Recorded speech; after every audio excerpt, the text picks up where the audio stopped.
La migration saisonnière des troupeaux de bovins accompagnés par les éleveurs dans le but de trouver une alimentation naturelle et de qualité provoque des débordements répétés des zones pastorales.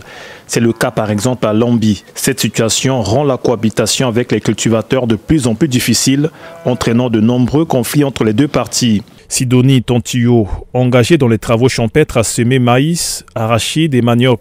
Après le passage des bœufs à la recherche de pâturage, elle constate les dégâts causés à sa plantation.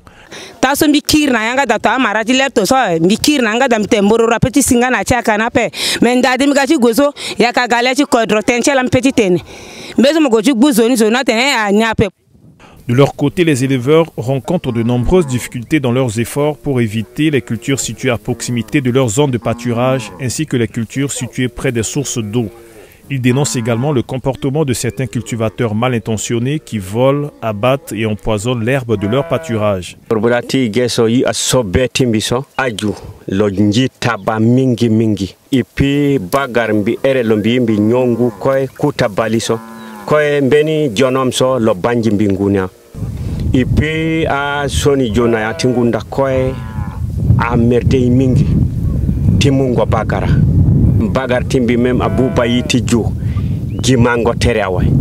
Les autorités locales de Lambi s'efforcent de prévenir les conflits entre les agriculteurs et les pasteurs peuls en menant des médiations pour concilier les parties.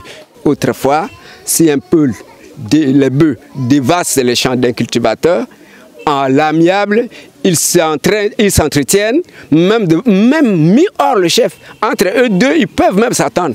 Si c'est le peul que sa bête est tuée, au paysan de rembourser. Il rembourse selon le prix que l'éleveur va poser. Toi, le chef du village, tu cherches à les amener à trouver un terrain d'attente. Ces conflits persistants entre cultivateurs et éleveurs entraînent une rareté de viande de bœuf ainsi qu'une inflation de produits agricoles sur le marché de Lambi.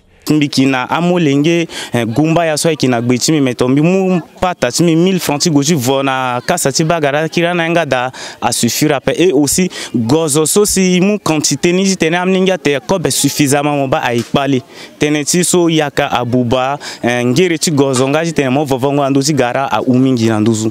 Malgré l'intervention des autorités locales, le conflit persiste.